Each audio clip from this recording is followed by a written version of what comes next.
What's up, everyone? This is our second episode highlighting Suiting Up Podcast, the new season that dropped in February. We talked about the first 4 guests. Today we're going to talk about the second 4 guests. But first, here's 1, here's 2, and here's the third Bose item. We do a gift package for all of our guests, except one who legally can't receive gifts. We haven't announced who that person is, coming soon. But we send all these Bose products to our guests, and they've all been pretty excited. I bring this up because I'm going to give the same podcast guest gift package to one of you. So comment below your favorite show from this season and tell me why, and we'll choose one of you, in a couple of days, depending on when you're watching this. And I'll make that selection in the comment section so you all know. I have a question. Yeah. Can I win? Don't you already have Bose stuff? I want the speaker. This speaker? This speaker is really good. That's a good giveaway. Those 2. These 2 are great. I mean, let's talk about it off the... Do we want to show the new office? No. We're going to go get lunch and talk about the last 4 guests that we had. Hey, guys. What's up, boys? What's up? We're going to do a new YouTube video shooting these wolf balls. They have the design of a golf ball, these ripples, so it just flies straight. Shh. When you pass or you shoot, sometimes the ball will dip. This thing consistently goes straight. But it is a different ball, so you won't be seeing it in the PLL this year, maybe in future years. Kind of cool stuff about running in leagues, you get the product tests. Oh, God. It's out really straight. Our 5th guest, first one of this episode, was Steph Curry. We were holding out on Steph because it was really hard to record with him because he's in season, but we found a 2-hour window in between an away game where he was on the East Coast, and we wrapped with him in his hotel room. Steph left me with one thing to share with you all. Start from the paint, which resonated with me because we both like to shoot from distance. He's a lot better at it than me. He won the 3-point competition a few weekends ago at the NBA All-Star game. It was lights out. But there's this tendency for us as athletes to, if we like to shoot 3-pointers or 2-point shots or shoot from 12 and 15 yards, to start there. He starts right in the paint, which in basketball is inside the free throw line. And in lacrosse, I like to do that point of release drill where I start from 5 yards and just try to work on the fundamentals. Definitely not a game hit. He'll tell you more right now. I always tell kids, and what my pops told me in every camp that I used to go to, he would do this demonstration basically of how he worked on the shot, and everything he did for the first 10 minutes was in the paint. And it was form shots, it was working on mechanics, it was mechanics then lead to confidence, so that when you do go out, you've seen the ball go in a bunch of times, and that changes your whole mindset of how you're approaching that session or that game. I've carried that, throughout my entire career. So even to this point now where you're shooting logo shots and all that, the mechanics are the exact same because I've worked those over and over and over and over and over again. No matter how good I feel like I've gotten, you always have to start at the basics. So after Steph, we were fortunate to record with Lindsey Vonn, who is the greatest skier of all time. Doesn't matter what gender, she's the best. And you all probably remember her from the Olympics and all this other stuff. Lindsey shared an important psychology of sport moment that I'll share with you, which is if you feel physically strong, which is within our control outside of injury, you're going to be far more mentally prepared. And I talk a lot about sports psychology, and sometimes people will think about your mind first, but it was a good tip that if you are in a slump or not playing well, to just get back to your training. Your physical strength will help your mental strength. And there's a lot of other things she talked about, but here's some. I just never doubted that I would come back. I guess I have a little bit different perspective on injuries. My mom had a stroke when she had me, and she lost function of her ankle. And so she walks with a limp, and she's never complained about it once in her entire life. I've never heard her complain, but she can't run, she can't ride a bike, she can't ski. And, when I look at, an injury, I can come back from that. They'll repair me, I'll do my rehab, and I'll come back. My mom doesn't have that luxury.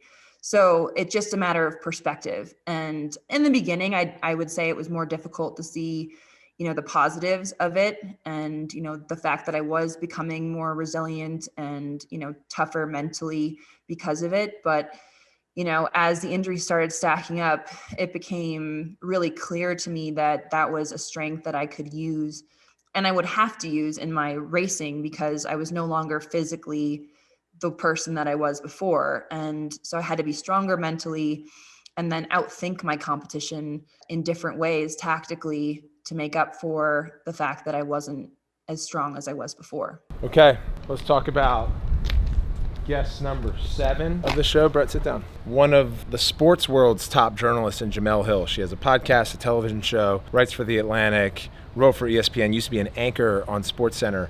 And Jemele still gets asked to this day why, as her news and political career continue to grow, she reports on sport. And she referenced Nelson Mandela, that sport is the only industry that has the power to change the world, where different communities from all different beliefs and upbringings and socioeconomic backgrounds congregate.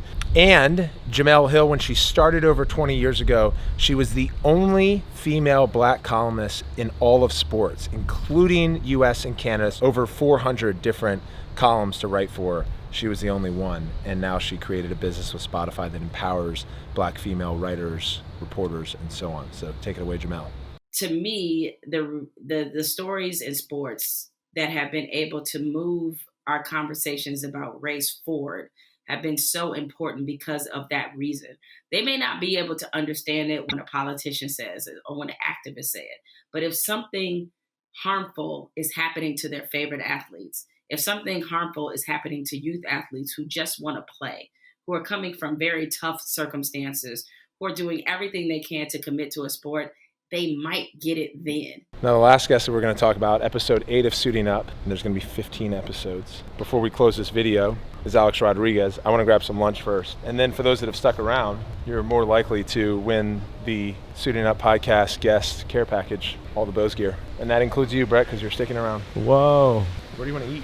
As we wait for our burgers, I am going to cue my basketball game so you all can watch my range. Steph scores from anywhere on the floor, so I'm going to bang one in from out of bounds for you. Logo 2.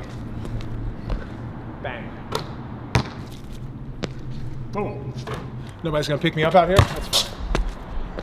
Bang. Last one, logo shot.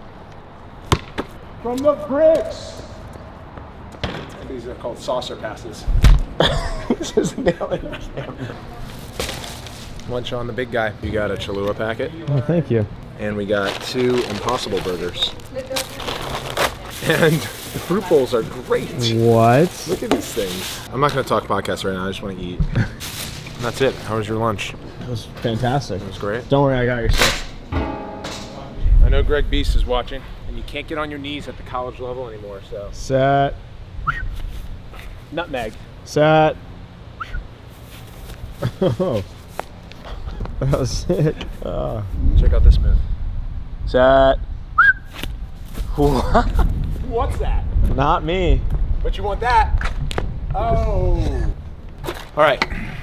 A-Rod is the first guest that I've had on the entirety of my podcast, over 60 or so guests, that have given us a secret to flow state. Flow state is, for all of you out there when you're in sports and you're in the zone, how do you achieve that? He said that the reason why we reach flow state is we are as present as possible with our state of mind. And what often happens is we're thinking about all these things, plays that happen poorly, plays that happen well before us, or into the future, where the challenge is for athletes.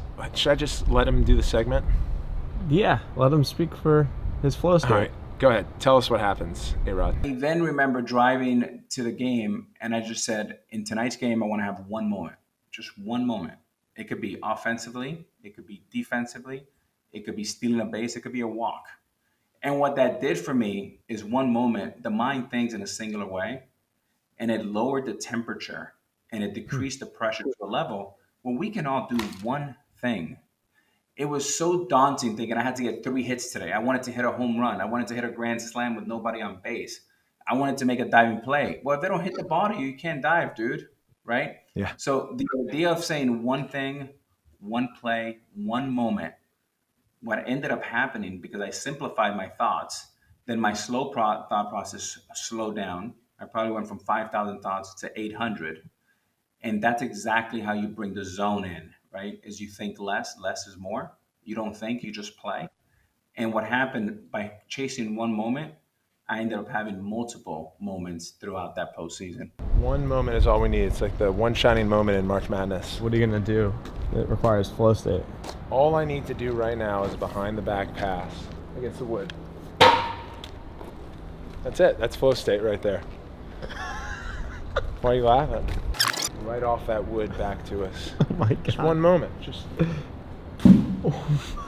But in fairness, one thing about getting into flow state is if I were to have made that pass on the first attempt, then, There would be no state to get into. We're always expecting to do it well. It's that when you don't do it well, to respond. So you hit the office glass. On purpose. No, there's a bad pass, but can you respond after a bad pass into a very almost impossible behind the back pass off a wood plank back in your stick? I don't see many people who can do that. Good catch. Thank you. Is that the end of the vlog? No, the end of the vlog is going to remind you that if you want the Suiting Up podcast guest care package that Steph Curry, A-Rod, Jemele Hill, Lindsey Vonn, and everyone else gets, comment below your favorite show we've done so far and tell us why. Winner will get that Bose package. Whoa. Happy suiting up. Boom.